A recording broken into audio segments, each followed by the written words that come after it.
Welcome to the Royal Caribbean Blog Podcast, a weekly look into the world of Royal Caribbean cruising. I'm your host, Matt Hochberg, and this is episode number 16.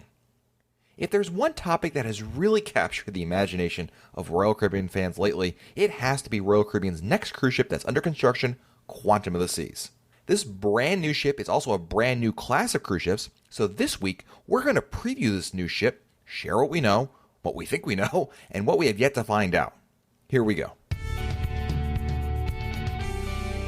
So Quantum of the Seas will be the first of a new class of cruise ships that Royal Caribbean is building, and I have to admit, I'm really excited to see what the ship holds in store for us. So let's start with the details about this new ship that we do know.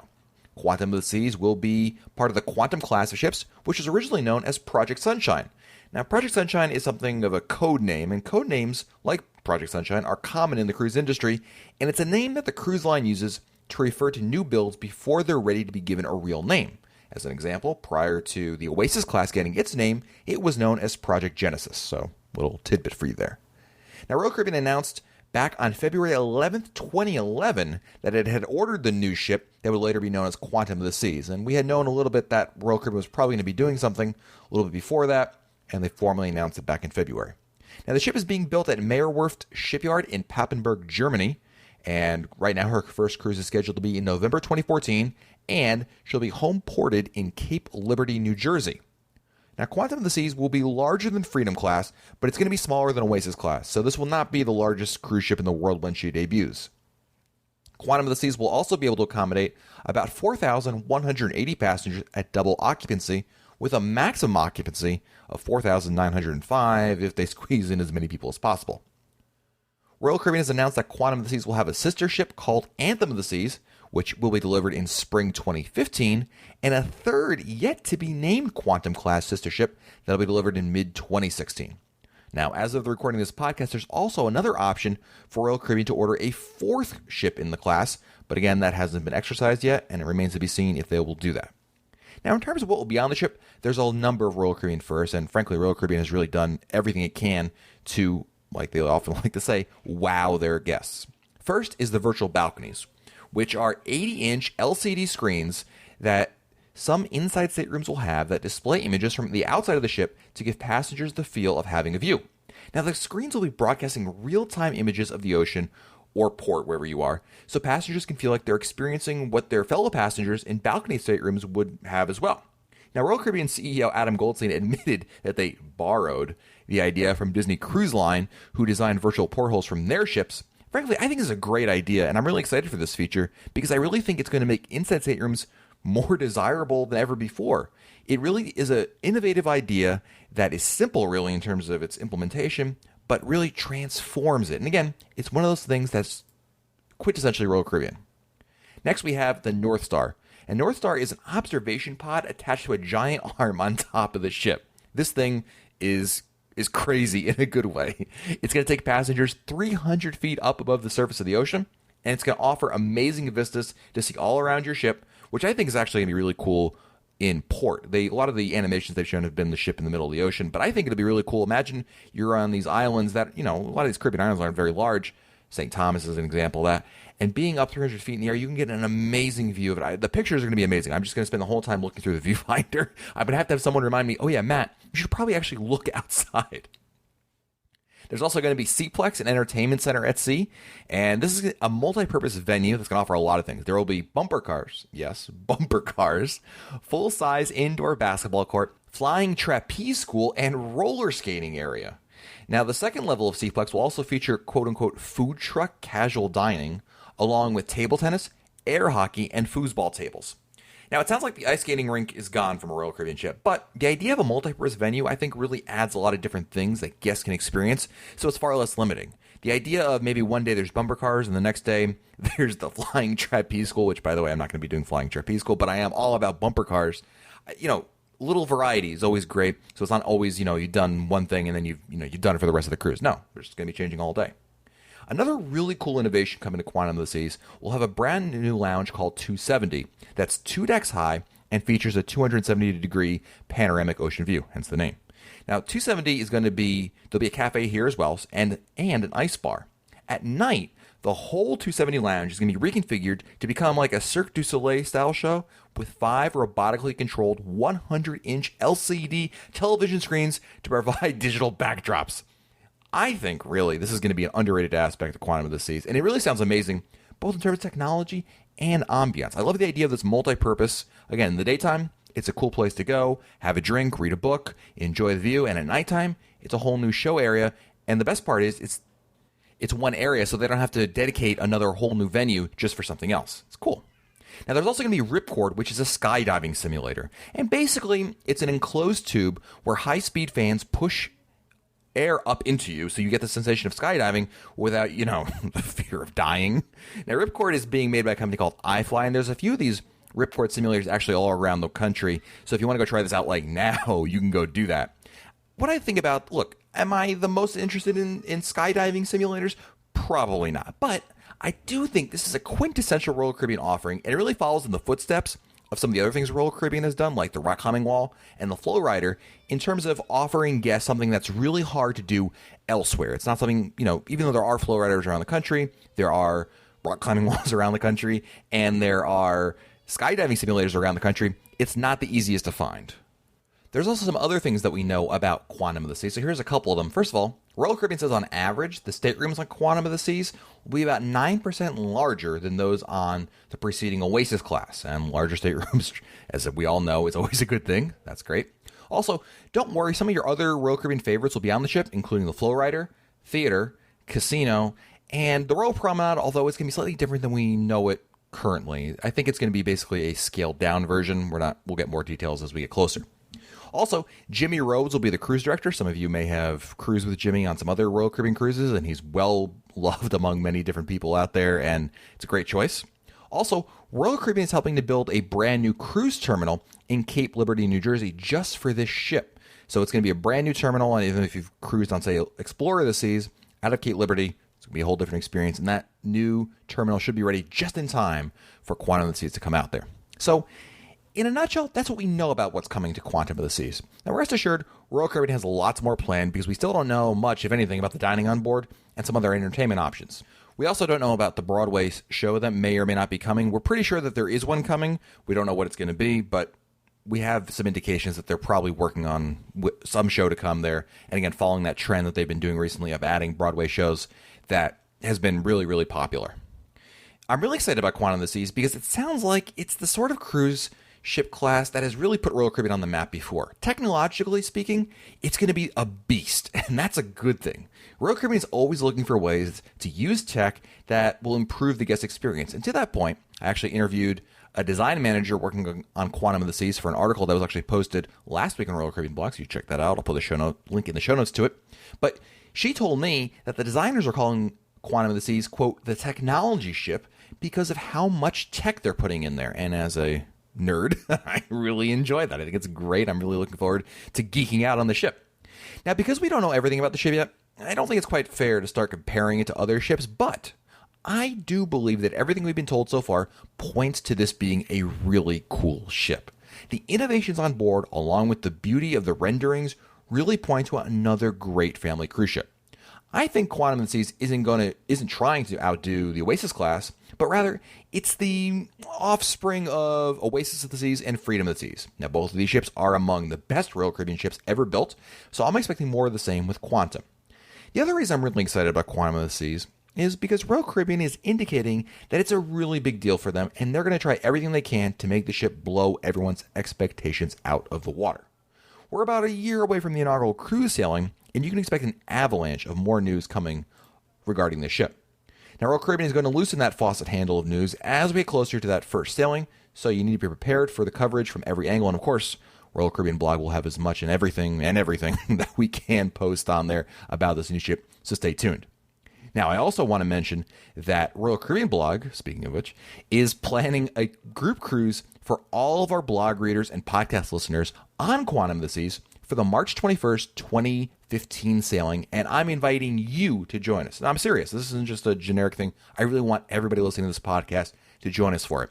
I'm going to post a link in the show notes for information on how to book into our group package, but I promise you that if you enjoy this podcast and or the blog, you're really going to love this group sailing that we're working on. And I really hope as many of you can possibly join us as we can, because I think it's going to be an amazing time spending a week exploring this brand new ship together.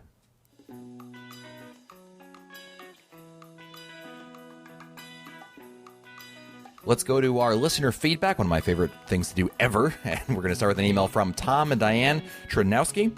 Matt, in terms of the changes coming to the Voyager class, no more dance nightclubs on Voyager class, the Vault on Voyager, the Chamber on Explorer, Jesters on Adventure, the Dungeon on Navigator, and Dragon Layers on Mariner. Very sad if Royal Caribbean is eliminating it for the sake of more rooms and a few more dollars. Just when they eliminate smoking so all can enjoy the dance and nightclubs, Royal Caribbean eliminates them? Other than these clubs on Voyager and Freedom class, Royal Caribbean has no dedicated dance venues each night. They just have multi-purpose venues, including the Viking Crown Lounge, that change each evening and have limited dancing on small floors, so no dedicated DJ. Looks as if Royal Caribbean is telling the 21 to 30 crowd, don't bother, head on over to Carnival, etc. What Tom and Diane are referring to is the news that Royal Caribbean is going to be adding a number of staterooms to the Voyager class as part of its refurbishments that are coming up. And if you look at the new deck plans for the ships post-refurbishment, you're going to notice that a lot of these rooms are coming at the expense of public venues like the clubs that Tom is talking about here. You know, on the one hand, yeah, it's always sad to lose venues and stuff like that. On the other hand, Royal Caribbean has been moving more towards multi-purpose venues, as you pointed out. And I don't think that's necessarily meaning there's not going to be dancing involved. And having a dedicated venue is nice, certainly. It's good for theme. But, you know, at the other side of it, there's the opportunity for them to innovate a little bit and change. Plus, we don't also know exactly what it's going to be like. We have a lot of reports and theories and speculation.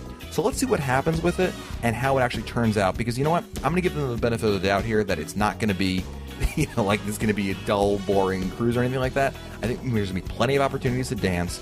And having been on even smaller ships, like, say, the Radiance class, that don't have these dedicated venues and have the multi-purpose venues like you're mentioning, like using the Viking Crown Lounge, they do a great job with entertainment in terms of dancing, music, and what have you. So I think it's not the end of the world for these ships. I'm excited to see what's going to happen. And like you said, Tom, I think we just have to kind of see and, of course, let Royal Caribbean know what we feel like about that. Next email is from Carl, who writes, thanks for answering my question regarding Explore the Seas versus Celebrity Summit in episode 14. Just want to let you know that we decided to book Explore the Seas. I think I'd been leaning towards Explorer anyway, since I wanted to try out Royal Caribbean for a while now, and 5 days works better for our first vacation without kids. We've been to Bermuda before, but have never been to San Juan. You may ask, why didn't we pick the Summit then? Well, we're just saving it for a future cruise. If we do the 6 night on the Summit, we will just be rushing to the airport to get home to see our kids. I'd rather spend a day or two in San Juan before and after the cruise in order to see more of the city. My biggest fear that the ship might literally be falling apart by that point, but you convinced me that I didn't have to worry about that. Before booking, I also checked my travel agent, and she agreed with you. Listener Mark brought up an interesting point in episode 15 regarding running out of supplies and starting dry dock changes early. I did some research online, and it now appears the dry dock for Explorer has been moved to February 2015, so I don't think I'll need to worry about this time, but I'll certainly keep it in mind for the future. I'll also let you know what I thought about our first Royal Caribbean cruise next year. I'm looking forward to listening to many more episodes of the Royal Caribbean blog podcast between now and then. Awesome, Carl. Thank you so much for the email, and I think you made a great decision, and I wish you the best of luck. I think you're going to have a great time, and you're right. I absolutely want to know about your cruise. In fact, this goes to everybody. If you're back from a Royal Caribbean cruise, let me know how you liked it, what you liked about it, what you didn't like it, new things you tried. I love hearing about that kind of stuff, so you can always email me, Matt, M-A-T-T, @RoyalCaribbeanblog.com. Thanks, Carl. Next is an email from Christopher Percy. Very interesting podcast in episode 15, Why to Book a Royal Caribbean Cruise. You hit all the high points on cruising with Royal Caribbean and gave cruisers an insightful view on how to manage the cost of a cruise. We've traveled on several cruise lines and always return to Royal Caribbean time after time because of the overall value. There are other cruise lines that do certain aspects better or as well, but Royal Caribbean has found the right combination of wow, innovative ships, and overall value. Christopher, agree with you 1,000%. I've been on other cruise lines as well, and you're right, there are some things that other cruise lines do better, in fact, I'll admit that. But I think they lack in other areas, so it's not as evenly balanced. That's what I really love about Royal Caribbean. It's a consistent experience, and I feel like they balance a whole lot with what you get on board, the value of the ship, and so much more. And it really resonates with me. So I obviously love cruising the Royal Caribbean, and it sounds like, Christopher, you agree with me on that. Next, we have an email from Peter Lockhart of Scotland. Peter's a favorite listener of ours. Peter writes, was very interested to read about the new drink packages. Great idea. More variety, the better from cruisers' point of view. One point, does the premium and ultimate include premium spirits such as Gordon's Gin and Smirnoff Vodka? I enjoy the spirit. We had a wonderful 14-night cruise on Adventure Western Mediterranean. Ship was in great shape. We were impressed with the new main dining room menu. Had more meals in the main dining room than ever before. Still managed to stop at Portofino though. Ship's crew was amazing, superb service, and went the extra mile every time. Looking forward to going on Oasis on March 1st, and still enjoying the podcast. Keep up the good work. How about some info on the specialty restaurant package and how that works? We might do that on Oasis. Peter, to answer your question first of all, the packages do include the spirits. The ultimate package includes basically, they describe it as virtually everything. By the way, and we're mentioning these new packages, maybe you haven't heard, Royal Caribbean on last week, on the 15th of November, announced new unlimited alcohol packages that are going to augment the current packages. In fact, the old packages, you want to call them that, the select and premiums are still there, and they've added actually a couple of different items to them, notably a 20% discount on wine and the souvenir cup for the Coca-Cola Freestyle machine on ships that support it. And they've also added an ultimate alcohol package, which, as I was getting to, says it basically includes virtually everything. So yes, I think it's going to include pretty much everything you're talking about there, so I wouldn't worry about that. You might want to inquire about, again, the difference between ultimate and premium, meaning, you know, if you have a particular brand you're interested in, and if it's only covered by one of the plan, then you may have to go with that one. To that point, you know, we posted this information again. This was just on Friday, so it's very, very new information about these new drink packages, but I think it's a great idea. What I love about it, actually, is Royal Caribbean added some more packages. In the existing packages, they actually added more value, and they didn't change the price. Same price. So we got more stuff for the same amount of money in the select and premium packages. We got the ultimate package, and probably the biggest change of all, by the way, if you haven't read it yet, besides the packages themselves, is now you don't have to have the package for every single eligible adult in the same stateroom. So if I'm in the stateroom, my wife is in the same stateroom, and I want to buy the unlimited alcohol package, and my wife does not, before, we would have to do that if we wanted it. Now, no problem at all. I can buy it. She doesn't have to buy it. It's great. I'll post a link in the show notes to more information about these packages, but I think I gotta tip my hat to Royal Caribbean. I think they've really done a great job with that. More value for the same money in the existing plans and some new options as well. It sounds to me like a great idea. And lastly, we have a message on Facebook from Susan Johnson-Deenan. Dear Matt, can you give me some info on which ships have water slides? I have a hard time figuring out which ships have this amenity and which do not. My daughter is a water slide park junkie, and a slide would be a real perk for her. Well, I got some good news and I got some bad news. There aren't a lot of water slides on Royal Caribbean ships. In fact, only Radiance class ships have a small water slide that's adjacent to the kids pool area, so unless your daughter's like, I would say under the age of about 8 or so, it's probably not going to be a big deal for her to go on that slide. Otherwise, there really aren't water slides to speak of on Royal Caribbean ships. It's one of those perks they just haven't done. I don't know why, it's just they haven't gone that route. Other cruise lines I know offer water slides as well.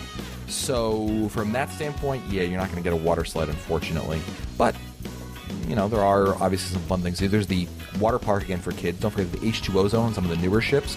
And the H2O zone is available on the Oasis class. It's going to be available on the Quantum of the Seas, Quantum class as it were. So there goes something to look forward to. And some of the Freedom class ships, in fact, I think all the Freedom class ships have it as well. And these are really cool areas. They're basically a water playground. So it's not a water slide, but there's a lot of opportunity to get wet and play in these interactive aquatic adventures, you want to call it that. I think your daughter's going to love that. So no slide, but there is a water play area, and every kid I ever see in there is always having a blast. In fact, my daughter, who is about to turn 3, loves that place. She can't get enough of it, and I think your daughter is going to be about the same thing. So hopefully that works out for you, Susan. And you know what? That's going to do it for us today. But, I always want your feedback. So if you want to be a part of this podcast, which I encourage you to, because I always want to hear what's on your mind, your comments, your thoughts, your questions, email us, Matt, M-A-T-T, at RoyalCaribbeanBlog.com. You can post a message on our Facebook page. We are Facebook.com/RoyalCaribbeanBlog. Twitter, you can tweet us. We're at Twitter.com/TheRCLBlog. So all that and more, please share with me everything on your mind about Royal Caribbean. Again, this show is not just about me talking. I want you to be a part of it, and I hope you'll send us your comments and everything like that so we can read them right here on the air. So until next time, I'm Matt Hochberg, and we'll talk again soon.